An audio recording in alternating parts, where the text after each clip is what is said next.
You may have noticed by the title of the video, we're going to be taking a look at 10 issues for today, and I know that may seem like a lot, but we're entering some major plot territory at this point in time, and considering how much fun it is to dissect these stories and to just follow up with my thoughts and opinions on them up until the Search for Ixius Norgus story arc, I want to cover as much ground as I can. This was the part of the series where the comics decided to branch from the comedic storytelling a little bit, and give us the good stuff in the form of these basic, by-the-numbers stories that set the stage and setting for a proper world-building adventure. Granted, we still have to put up with the Scheme of the Week story, which I pointed out one too many times that I'm not a fan of, but I will try and keep my bias to myself. I also want to mention that if any questions concerning the continuity of certain events or characters' motivations are unclear to me in today's episodes, or if I fuck up on anything that is contradictory to what I say or I'm uninformed about, I'd appreciate a bit of clarity on them if you guys could provide them, so I can follow up on them in a later review. So let's not waste any more time and begin our marathon madness with issue 21. Right off the bat, the artistic style is far from a simplified Archie cover. It actually looks like there's some form of tension and action being portrayed as the robots attacking Sonic all have these well-detailed attacks and poses. Though Sonic looks as basic as he can get. In fact, I don't think there's any shading on him aside from the gloves. It just seems odd to me that he should just resort to one shade of color while the rest of the robots get a ton of shading and lighting effects. Right off the bat, Sonic is doing his usual shtick, beating the crap out of the malicious and oppressive SWAT bots while spouting catchphrases. You'd think Dr. Robotnik would have learned by now that hedgehogs and SWAT bots just don't mix. This coming from the guy who would spend the next major story arcs trying to get with 3 different species of an animal, knock up his main interest in a non-canon futuristic setting where he has a son and a daughter that is a hedgehog and a chipmunk, and none of the species collide to look like a freakish mutant. I'm not joking, this is how the series actually goes. It turns out that Dr. Robotnik is trying to collect data on the moveset and abilities of our blue hero, almost as if he's moving on to his Metal Sonic phase. Metal Sonic, as I'm sure most of you are aware, is the robotic rival to Sonic the Hedgehog, and acts as his perfect, if not better, double. While Metal Sonic doesn't make his appearance until issue 25, where he's referred to as Mecha Sonic, someone explained to me how, Robotnik is hooking up all this information to a species of a robot he created, known as the Exceptionally Versatile Evolvanoid. Think of it as the Reploids from Mega Man X. It's basically a robot who can learn and adapt to any and all situations thrown at them. This particular slimy-looking creature, which is actually hard to tell whether it is a machine, has the name of her species shortened to Eve. And so Robotnik installs the data of Sonic's fights into Eve so that she can calculate the most efficient way of destroying him. Again, I thought Metal Sonic was the one to do that, and again, he does make an appearance in the later half of the comics that we'll be looking at, so this just seems kind of redundant. Sonic is then ambushed by a robot who appears to be taking on the appearance of a less impressive Valon from Yu-Gi-Oh! As he and Sonic have themselves a little fight. It manages to destroy itself by blasting a tree, kind of fucking weak, causing it to crash into itself. While Sonic and Tails consider this an easy win, with Snively leaving little faith to be desired, Robotnik manages to relieve him of his worries when he re-emphasizes the point that Eve has the same powers that Metal Sonic did in Sonic Heroes. To be fair, the comic technically did this plan several years before Sonic Heroes had the chance to play around with that idea, but it's just jarring for someone like me who's played that game and has to make comparisons like this and realize how redundant this series gets. Hell, if it gets about as repetitive as Sonic Mania did with its returning and brilliantly imagined levels, then I will not be a happy one. Anyway, Sonic is attacked once again, coming under enemy fire as Eve melts herself into a buzz bomber, but Sonic manages to work her speed against her by smashing her into the side of a cliff, before both he and Tails realize that Eve can transform and meld into any form she desires. Sonic gets pretty sick of this nonsense and heads straight into Robotnik's HQ to get some answers before being ambushed by, hey, that's not a rare Arbok. So while Eve is showing Sonic just how snake-like she can be, he somehow manages to squeeze himself into a ball, not quite sure how he did that if his movement was constricted like that, and starts landing several homing attacks on her. But even that doesn't stop the damn thing, for it then transforms into what I can only assume is the freaky birth child of Mother Brain mixed with Andros. And she decides that because of the independence gene that she inherited from Sonic when Robotnik used both his and Sonic's cells to create her, leads to a revolt against her creator. Robotnik tries fighting back with a dinky blaster, but she manages to vaporize him. I can't believe it! Dr. Robotnik destroyed? Oh no! It's like he did our job for us 29 issues earlier, when I would have to eventually do it myself to prevent him from killing my not-girlfriend! The horror! Sonic manages to convince the crystal meth head tentacle hentai monster that the only limitation she needs to face is her programming, and so she resolves to explore the far reaches of the universe and be a free bee, as it were. The story ends with Snively questioning his lack of independence, and Sonic and Tails contemplate if Robotnik will ever come back. Well, not to be a complete downer, but yes.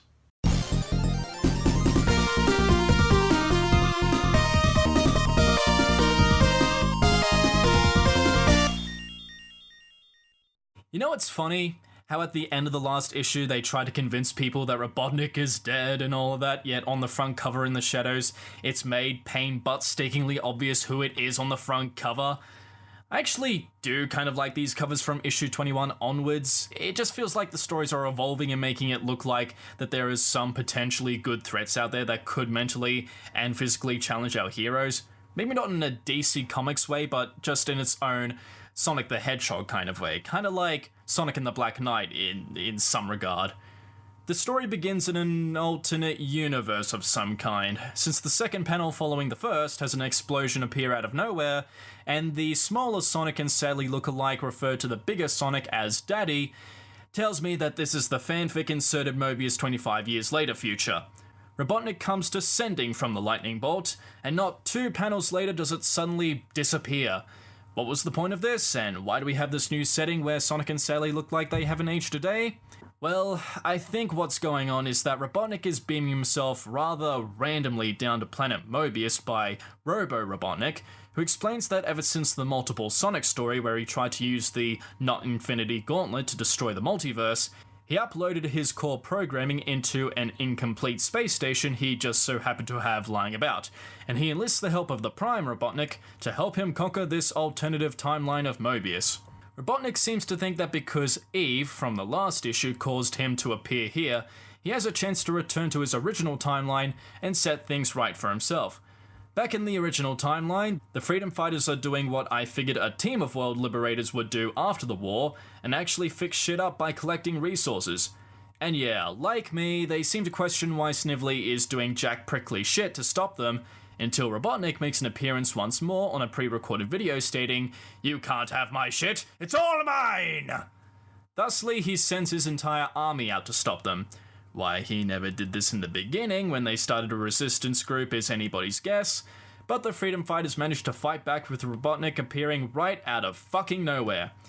Snively explains how Operation Wasteland begun while Robotnik, and for one of the stupidest reasons out there, explains that Snively caused this shit to happen because he just so happened to utter the exact phrase, "Sonic has finally won it all."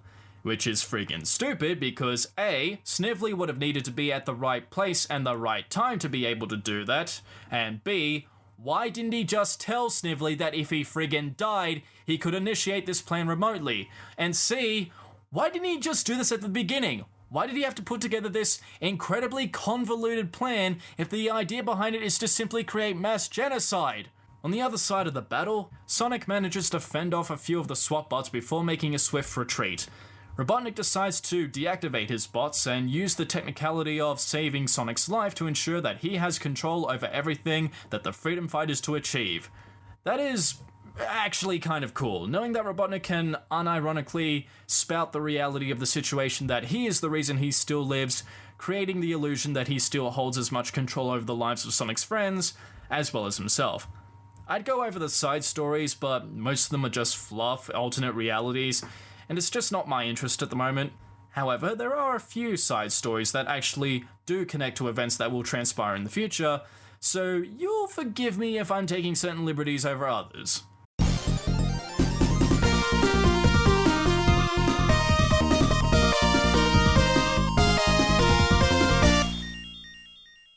And we're back in sitcom territory again, the territory of simplified average artwork and Looney Tunes stories. Robotnik is attempting to roboticize the Freedom Fighters from long-distance firing ranges, before he and the Freedom Fighters get sucked up by a huge vacuum in the sky. It turns out the owner of this ship is a collector of some sorts, who takes species of people of different planets to study them. I'm afraid I'm not a trainer, young lady. I am merely a collector. So for reasons I don't honestly understand, Sonic convinces the Collector that they need Robotnik to survive as a codependent species, and the Collector decides to keep them under lock and key as he studies them. Of course, they play the part to trick the guy into thinking that they're interesting, until they realize that they have to trick him into opening the jar, so that they can escape by doing nothing. Sonic manages to go Ant-Man inside of the Collector's body, as Robotnik and the Freedom Fighters manage to escape.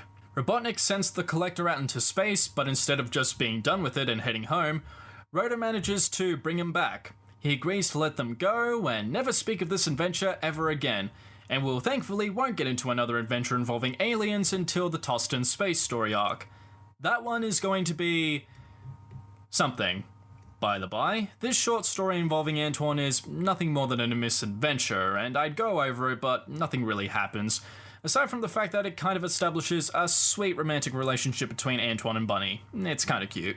Is it sad to say that I actually do kind of like the relationship between Antoine and Bunny instead of the fan favourite Sonic and Sally? I mean, I know that Antoine's a bit of a coward and Bunny's a half Robian, hard-hitting Robian, but you know, I actually do kind of like their relationship and how it actually fucking develops instead of Sonic and Sally's romantic relationship, which is cock-teased through the entire series, if I'm being completely honest.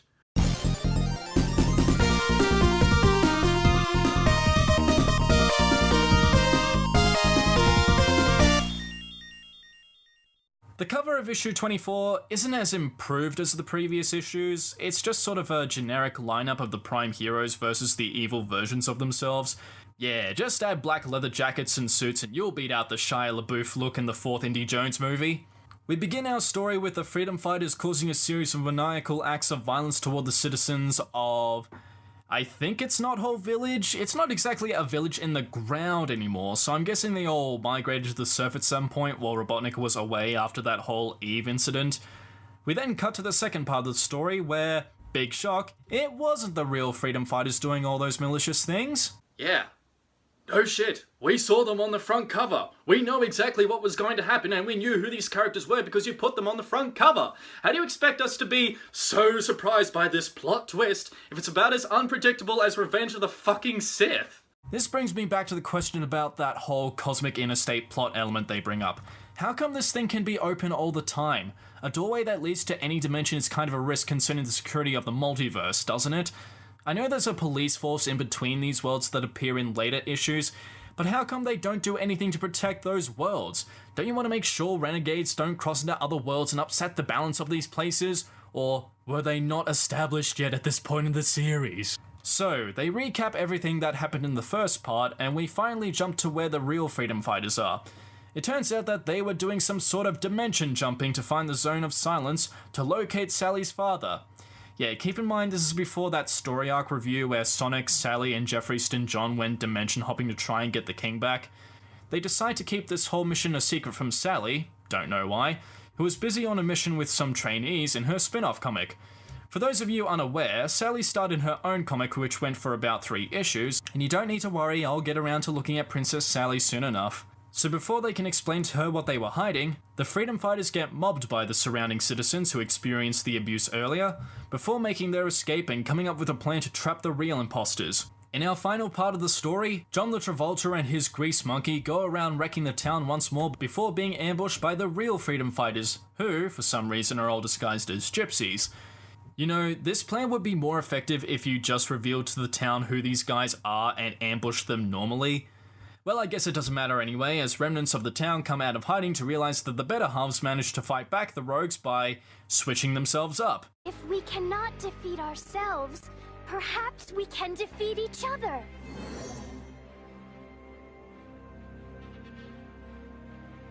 Trash! And there you go, the Grease Lightning gang got their fight and your kids got the fluff they wanted. On to the next issues.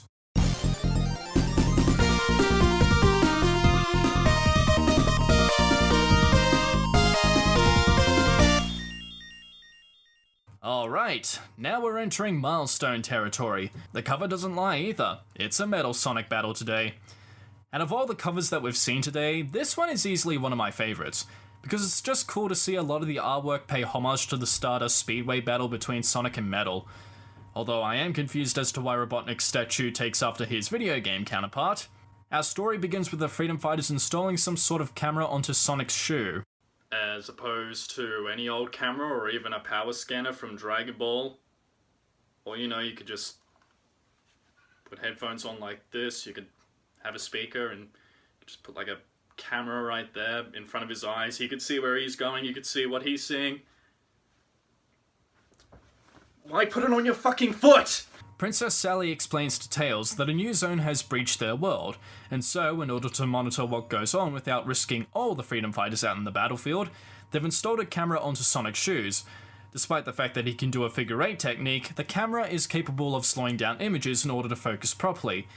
But I still think that's a little impractical design-wise. You may have noticed that the artwork in this has taken on the Mecha Madness comic book look as well, where the anatomy and designs of these characters is a little more anime-esque, I want to say, yet still maintains those simplified shapes and sizes without being too photorealistic. Robotnik reveals that in order to lure Sonic out toward the Collision Chaos Zone, he's going to kidnap a Mobian hedgehog girl by the name of Amy Rose, whilst pitting him against his newest and most dangerous creation yet.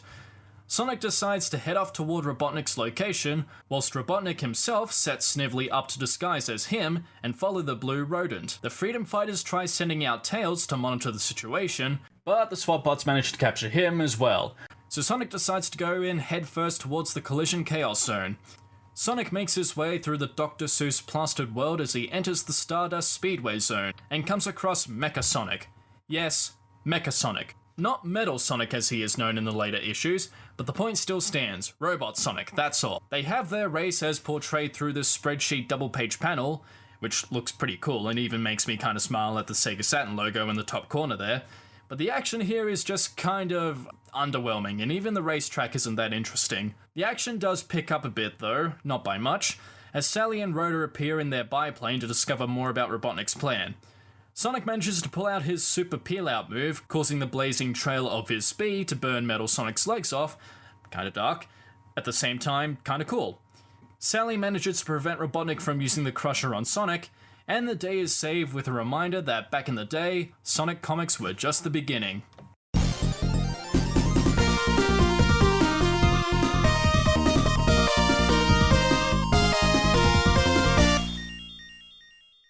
So, I'm guessing defeating one of the greatest and most dangerous of robots in history prompts a celebration at the beach for the Freedom Fighters. Sonic the Hedgehog is helping us to beat the heat by creating a cooling jet spray. Sally, the only reason that Sonic will ever beat the heat is when he's creating a cooling jet spray, specifically for you when you give his meat a good old rub. I'm horrible. Why do you people even watch me? I'm a fucking sick person. I'm going home. I already am home. Before the others can get in on the supposed kinky action, a small snowstorm appears out of nowhere. Guess what? It's Robotnik. By his logic, if they can convert the place into Skyrim and locate the body heat temperature of the Freedom Fighters, you guessed it, he'll kill them. I know this is kinda weird to point out because they're animals and they have fur and whatnot, but clearly Antoine is the one wearing anything warm to keep himself warm. So are they like humans where he needs clothing to be worn? Clearly, because Sonic and Sally seem to be doing fine without a top or a singlet. Come to think of it actually, why is Sally buck naked? We saw her in the last issue wearing a signature blue vest, and granted she wasn't trying to cover anything up, but this is the middle of a winter. Surely she packed something in her vest, in that bag of hers, in case she did get cold.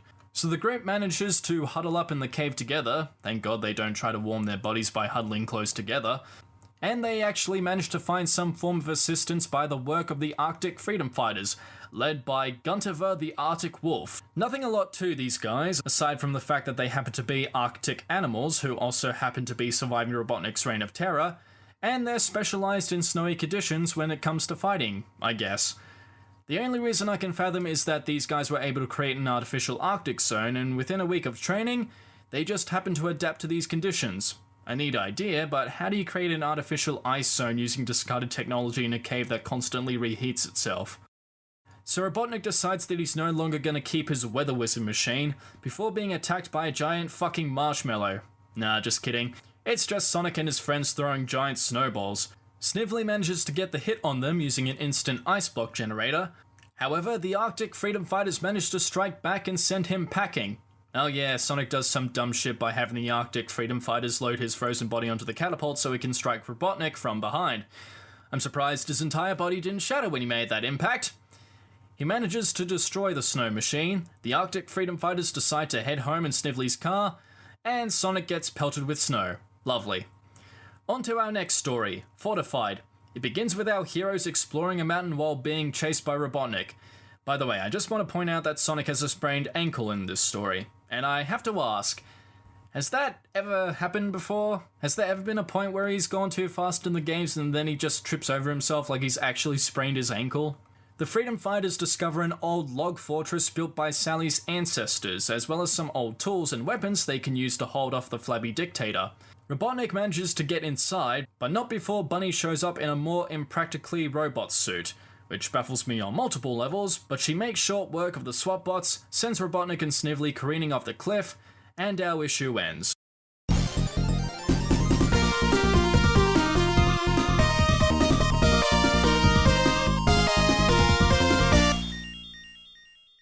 The next story begins with Sleuth Dog and this other character I neglect to look up because they don't appear ever again, writing a message in coding while in the disguise of swap bots. Sonic makes it onto the scene contemplating an easier way to receive messages from spies, when the SWAT bots from Studiopolis shine a beacon on him, prompting his escape, before being whammied by said SWAT bots. Sonic wakes up in Robotnik's James Bond trap but can't quite remember who he is. Seeing this as an opportunity to rewrite his identity as a servant, Robotnik trains the Blue Dunce in identifying the Freedom Fighters as his enemy. Sonic is sent out to find the remnants of Knothole Village, while Robotnik has a video camera placed on him to make sure he finds the place. He eventually finds the tree stump leading him back to the HQ of the Freedom Fighter team. Luckily though, Sally is able to catch on to his strange behaviour through their security camera, suggesting that he's acting abnormal, sealing off all the doors leading back to their location. It doesn't hold out for long though, as Sonic manages to use his convenient pieces of technology that Robotnik gave him, kind of like giving the ultimate Swiss Army knife to a little child, if I'm being completely honest, to outrun all the traps thrown at him. I have to say though, flooding the tunnels to get rid of Mobius's blue hero is a bit of a far command for Sally to take based on the theory that her not-boyfriend is an enemy of Robotnik. Sonic manages to dig his way out of the tunnels and locate the hidden village. Hey, I think this might be the only other time we've actually seen Knothole from outside of the underground. It's a nice change.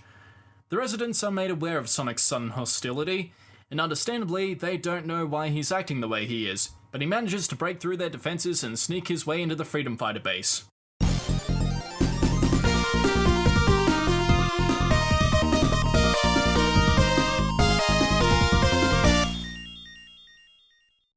Continuing on from the last issue, Sally decides to play dumb and ask how he's doing, but Sonic is about as calm and collected as Ryan Reynolds is in a Deadpool suit, so he proceeds to beat the crap out of everyone and choke his not-girlfriend to death. I'm sure they've never done anything like that before. Alone. In the summer. At a nude beach. Bunny and Tails walk in on Sally and Sonic fighting each other, with the three of them restraining him for 3 seconds before he counterattacks.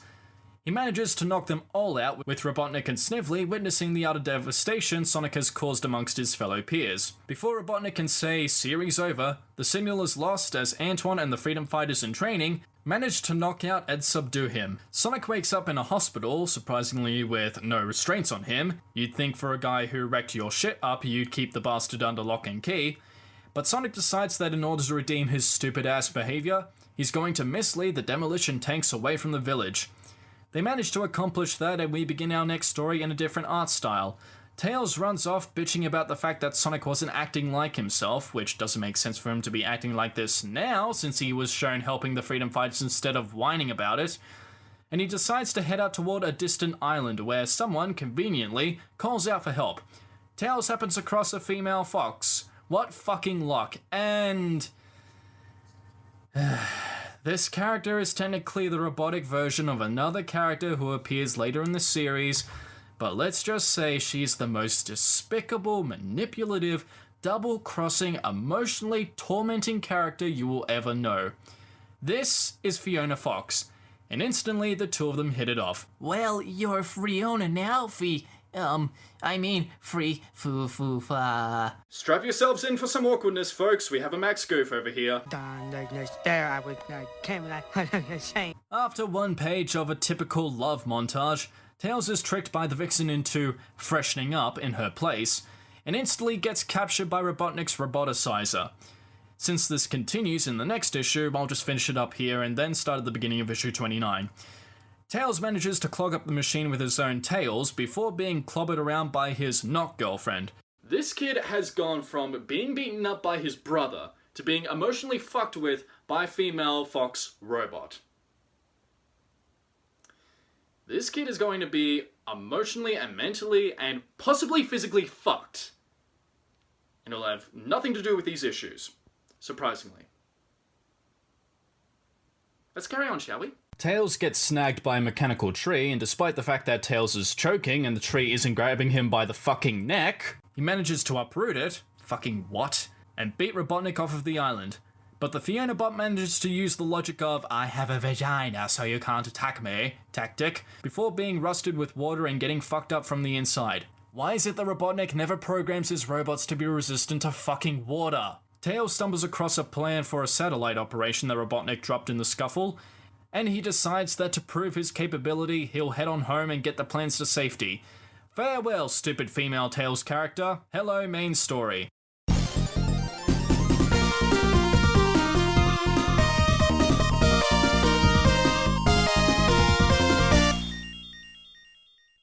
Okay, not gonna lie, when I saw this cover and the art style it portrayed, I genuinely thought we were going to have a really dramatic story. Sadly, it's anything but. Like I've said many times and again in the future, this series is notorious for using different art styles. Sometimes they work, other times they don't.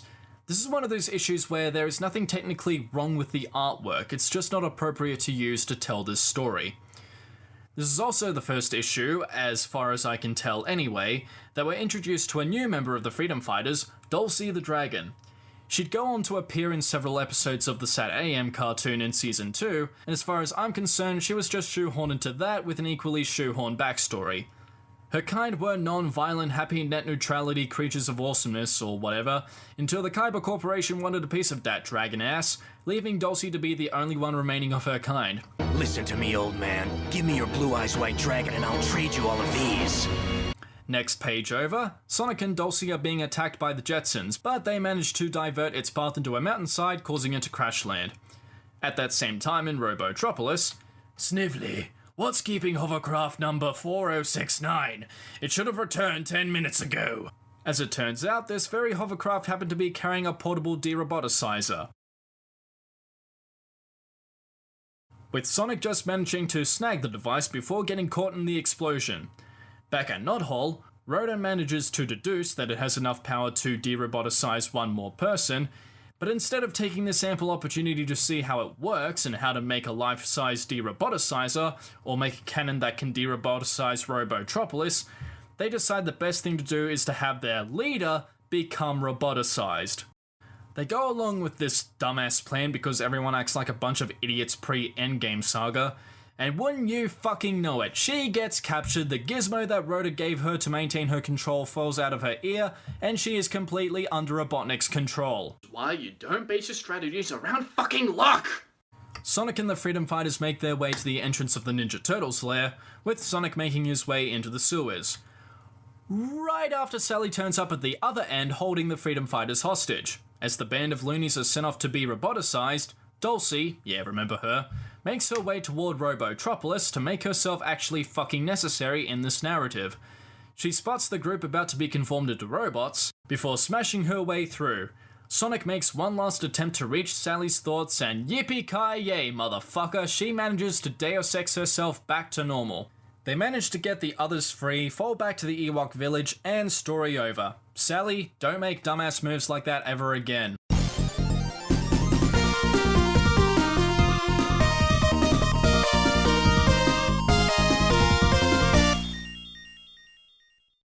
Thank fuck we're on the last issue. Let's finish this.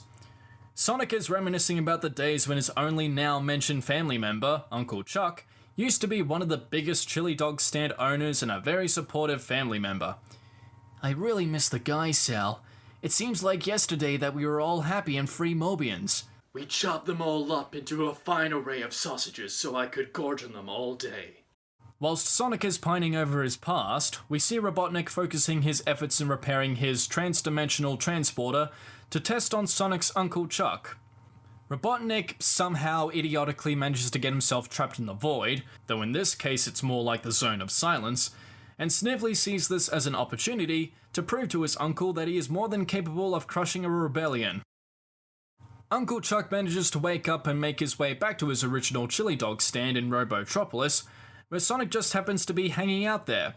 He returns back to Nohol with Sonic to inform him of Snively's new position of power, and with the realization that Snively is as gun-happy as the Joker, the Freedom Fighters estimate that Snively will cause the entire world to be destroyed. So, back at okay, what the fuck even is this? Well, outside of that, Snively's plan is to basically rig the trans-dimensional transporter to a bot plane and suck up sections of the entire planet.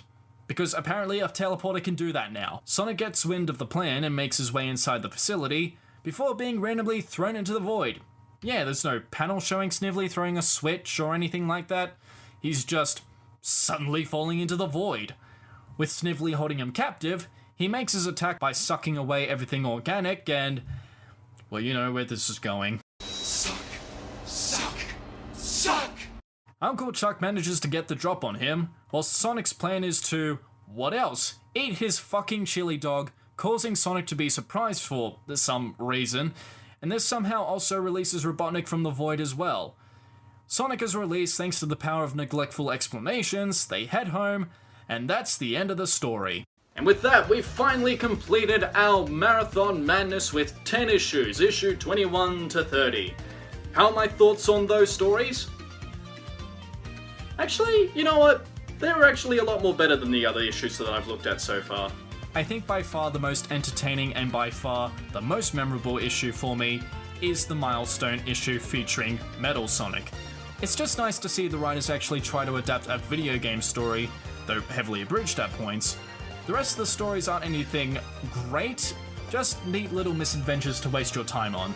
So when we come back for a comic book review, we're going to be taking a look at the next Sonic comic reboot story arc, The Chase. I believe that's what it's called. And for those of you who are watching my indie title extravaganza of video game reviews, we're going to be continuing on with that, with a review of Stardew Valley. Hope you're all looking forward to that. Until next time, take care of yourselves, have a good evening, and as always, stay awesome, lovely viewers. I'll see you all next time.